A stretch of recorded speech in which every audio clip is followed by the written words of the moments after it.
চট্টগ্রাম বিশ্ববিদ্যালয় কেন্দ্রীয় ছাত্র সংসদ ও হল সংসদ নির্বাচন পেছালো ৩ দিন। ১২ই অক্টোবরের পরিবর্তে ভোট হবে ১৫ই অক্টোবর। বিকেলে চাকসু নির্বাচন কমিশন এই তথ্য জানিয়েছে। এছাড়া প্রার্থীদের মনোনয়নপত্র প্রত্যাহারের সময় বুধবার বিকেল ৩:৩০ পর্যন্ত বৃদ্ধি করা হয়েছে।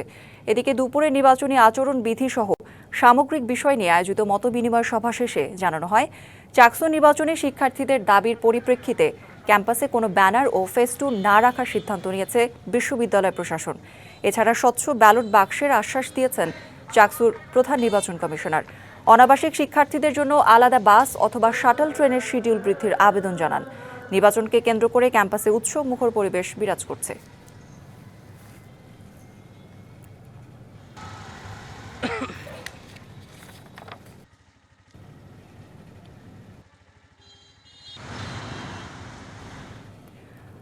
এ বিষয়ে আরও জানবো, আমাদের সাথে যুক্ত হচ্ছেন সহকর্মী মুজিবুল হক।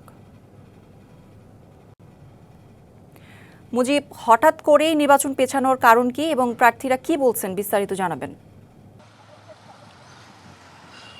নির্বাচন কমিশন মোটা দাগে যেটি বলতে চেয়েছে যে দীর্ঘদিন ধরে এই চাকসু নির্বাচন নিয়ে যেহেতু শিক্ষার্থীদের একটি আবেদন ছিল, গত ৩৬ বছর ধরে যেহেতু এখানে নির্বাচন হয় না, সেটির পরিপ্রেক্ষিতে চাকসু নির্বাচনটা আসলে আয়োজন হয়েছিল এবং সেই বিষয়টি মাথায় রেখে পুরোপুরিভাবে নির্বাচন কমিশন আসলে প্রস্তুত হচ্ছিল এবং প্রস্তুতি নিয়েছে এবং আজকে দুজন নির্বাচন কমিশনার শপথ গ্রহণ করেছে এবং আজকে যিনি নির্বাচন কমিশনার, একই সাথে নির্বাচন কমিশনের যিনি সদস্য সচিব ডক্টর আরিফুল হক, তিনি বলেছেন যে যেহেতু শিক্ষার্থীদের একটি প্রচারণার সুযোগ তারা কম পাচ্ছেন, পাশাপাশি নির্বাচন কমিশন যারা আজকে মাত্র শপথ নিয়েছেন তাদেরও একটু প্রস্তুতির ব্যাপার এখানে রয়েছে। সেই দুইটি ব্যাপার মাথায় রেখেই মূলত এই নির্বাচনটি ৩ দিন পেছানো হয়েছে এবং যেহেতু এই পুজোর সময়টাতে শিক্ষার্থীরা হল ছেড়ে বিভিন্ন জায়গায় যাবেন, তাদের ঘরে যাবেন, সেক্ষেত্রে প্রার্থী যারা আছে তারা শিক্ষার্থীদের কাছে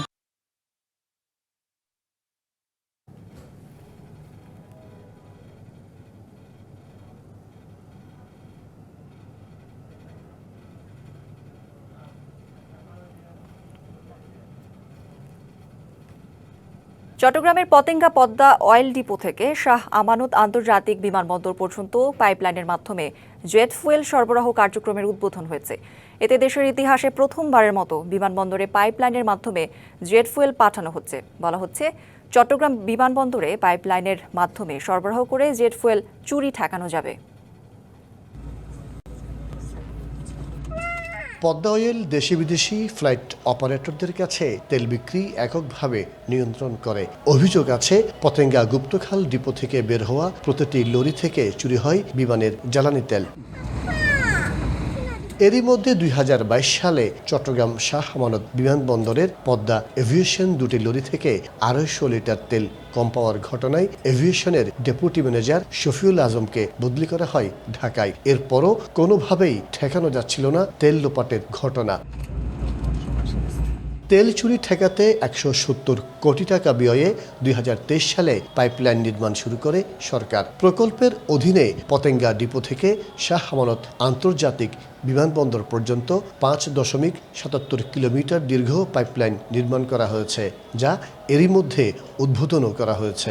এই প্রকল্পের মাধ্যমে আমাদের যে শাহ আমানত বিমানবন্দরের সমস্ত চাহিদা পূরণ হবে। জেট ওয়ান স্পেশালি, এটা জেট ওয়ান পাইপলাইন, অন্য জেট ফুয়েল এটা পরিবহন করা হবে না। শাহ আমানত বিমানবন্দরে উঠানামা করা বিমানগুলোর জন্য প্রতিদিন গড়ে ২ থেকে ২.৫ লাখ লিটার জেট ফুয়েল প্রয়োজন। আর ৮ ইঞ্চি ব্যাসের এই পাইপলাইন দিয়ে ঘন্টায় ১৪০ কিউবিক মিটার জেট ফুয়েল পরিবহন করা যাবে। পাইপলাইন আমাদের যে জ্বালানি নিরাপত্তা নিশ্চিত করবে সেটাই না, সে সাথে আমাদের দেশের নিরাপত্তা নিশ্চিত করবে আমাদের বিমান বাহিনীর জহুরুল হক ঘাঁটিতে জ্বালানি মজুদ বৃদ্ধির মাধ্যমে।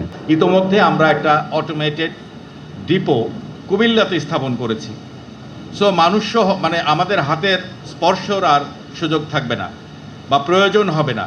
আমাদের কন্ট্রোল রুমে বসে আমাদের কর্মকর্তারা এই কাজগুলো পরিচালনা করতে পারবেন। আশা করা হচ্ছে পাইপলাইনের মাধ্যমে তেল সরবরাহ করে চুরি ঠেকানো যাবে। তবে কোনো রহস্যজনক কারণে তেল চুরির সিন্ডিকেটকে শনাক্ত করে শাস্তির আওতায় আনা হয়নি, সেই প্রশ্ন রয়ে গেছে।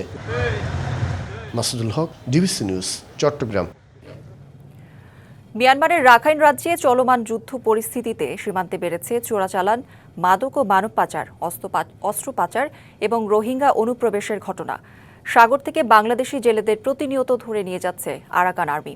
এমন পরিস্থিতিতে সীমান্তে কঠোর নজরদারি অব্যাহত রেখেছে বিজিবি। বাড়িয়েছে radar, drone, night vision, thermal camera সহ আধুনিক প্রযুক্তির ব্যবহার। একই সাথে জেলেদের জলসীমা অতিক্রম না করতে জনসচেতনতা তৈরিতেও কাজ করছে সংস্থাটি। বাংলাদেশ ও মিয়ানমারের মোট সীমান্ত 271 কিলোমিটার, যার মধ্যে 78 কিলোমিটার জল এবং 193 কিলোমিটার স্থলসীমা। গত বছরের ডিসেম্বর থেকে এই পুরো সীমান্ত এলাকা আরাকান আর্মি নিয়ন্ত্রণে। এতে সীমান্ত দিয়ে চোরাচালানের পাশাপাশি বেড়েছে অনুপ্রবেশ। এছাড়া প্রায়ই নাফ নদী থেকে বাংলাদেশি জেলেদের অপহরণ করছে আরাকান আর্মিরা। এমন পরিস্থিতিতে সীমান্ত সংশ্লিষ্ট অপরাধ নিয়ন্ত্রণের পাশাপাশি অবৈধ অনুপ্রবেশ রোধে কঠোর নজরদারি অব্যাহত রেখেছে বিজিবি। বাড়িয়েছে অত্যাধুনিক প্রযুক্তির ব্যবহার। রাডারের সহায়তায় নজরদারি চলছে নাফ নদী ও সমুদ্রে চলাচলরত নৌকার উপর। ড্রোন ব্যবহার করে আকাশপথে এবং রাতে নাইট ভিশন থার্মাল ক্যামেরায় নজরদারি চলছে পুরো নাফ নদী জুড়ে। এতে ধরা পড়ছে মাদকের চালান ও মানব পাচারকারীরা। কমেছে রোহিঙ্গা অনুপ্রবেশও।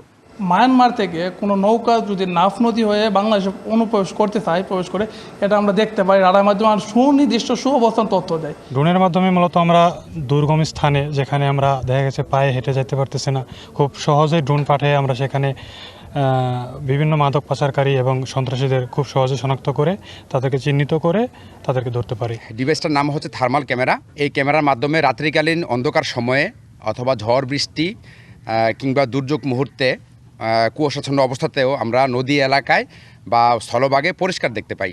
বিজিবির কড়া নজরদারির কারণে এবার সাগর পথকে রুট হিসেবে বেছে নিচ্ছে পাচারকারীরা। সাগরে বিজিবির তৎপরতা না থাকলেও অপরাধ নিয়ন্ত্রণে আন্তঃবাহিনীর মধ্যে সমন্বয় করা হচ্ছে।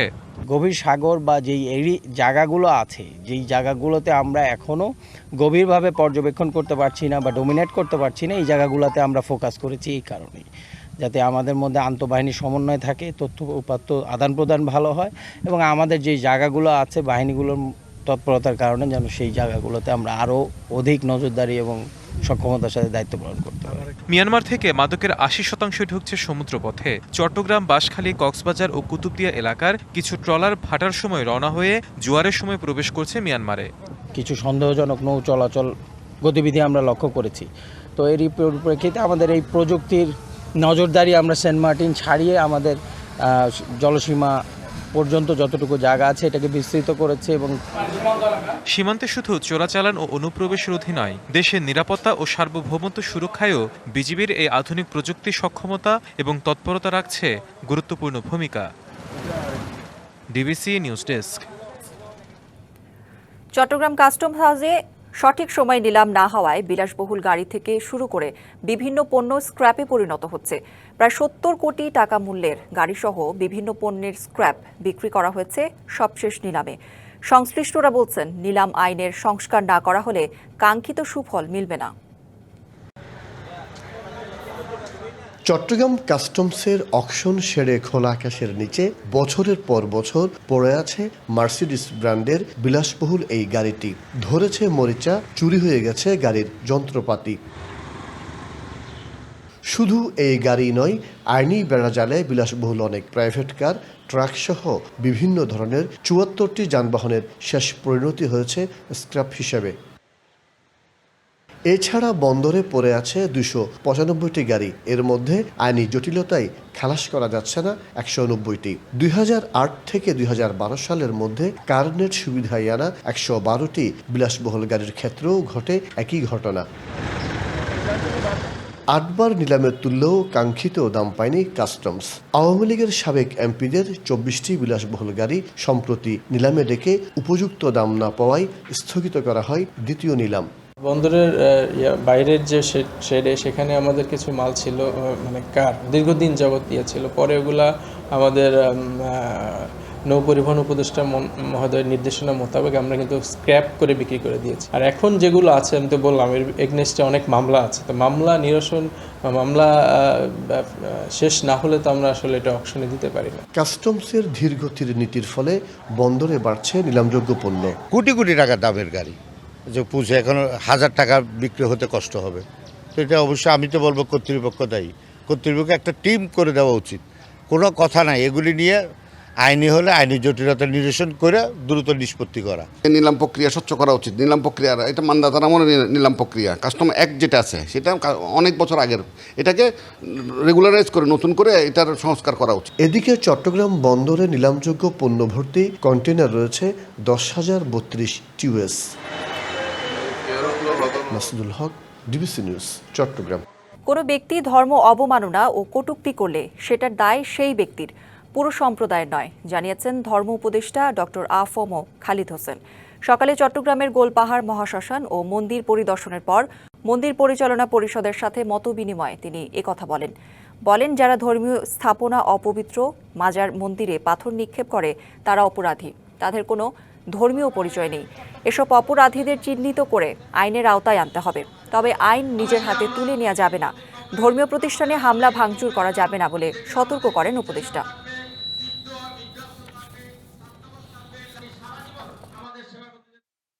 যারা উপাসনালয়, যে কোনো ধর্মের উপাসনালয়, মাজার, ধর্মীয় স্থাপনায় যারা অপবিত্র করতে চায়, যারা পাথর নিক্ষেপ করে অথবা অপবিত্র করতে চায়, তারা কালপ্রিট, তারা অপরাধী, তাদের কোনো ধর্মীয় পরিচয় নাই। এবং কেউ যদি কোনো অপরাধ করে থাকে, সে অপরাধের জন্য ব্যক্তি দায়ী হবে, সম্প্রদায় নয়। শারদীয় দুর্গাপূজা উপলক্ষে চন্দনাইশ উপজেলার বিভিন্ন পূজা মণ্ডপ পরিদর্শন করেছেন চট্টগ্রামের পুলিশ সুপার সাইফুল ইসলাম সান্তু। এ সময় পূজার প্রস্তুতি ও সনাতন ধর্মাবলম্বীদের সাথে শুভেচ্ছা বিনিময় করেন তিনি। পূজা মণ্ডপের নিরাপত্তা ব্যবস্থা, বিদ্যুৎ সংযোগ, সিসি ক্যামেরা স্থাপন ও অগ্নি নির্বাপন ব্যবস্থা নিশ্চিত করতে স্বেচ্ছাসেবকদের সক্রিয় ভূমিকা রাখার আহ্বান জানান পুলিশ সুপার। আরও বলেন, পুলিশের পক্ষ থেকে সার্বিক নিরাপত্তা ব্যবস্থা নেওয়া হয়েছে।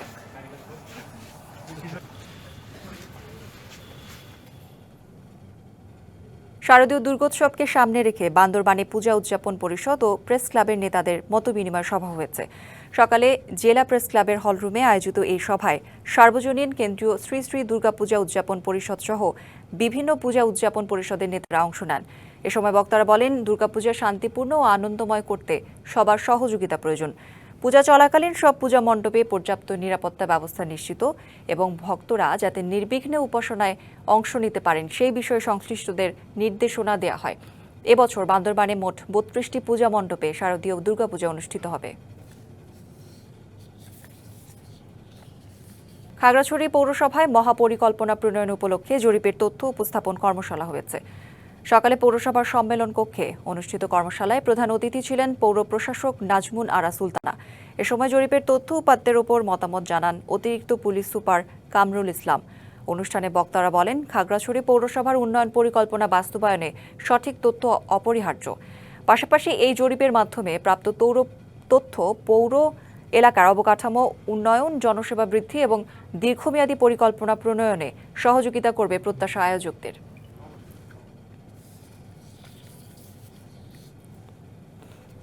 কক্সবাজারের মহেশখালী থেকে 2 সন্ত্রাসীকে দেশীয় অস্ত্র ও মাদকসহ আটক করেছে নৌবাহিনী।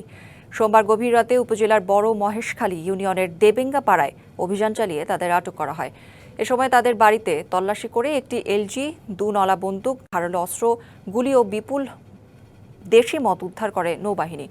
আনসারুল করিম ও নূর আলমের বিরুদ্ধে অস্ত্র, মাদক, হত্যা ও মানব পাচার সহ একাধিক মামলা রয়েছে। তাদের পুলিশের কাছে হস্তান্তর করা হয়েছে।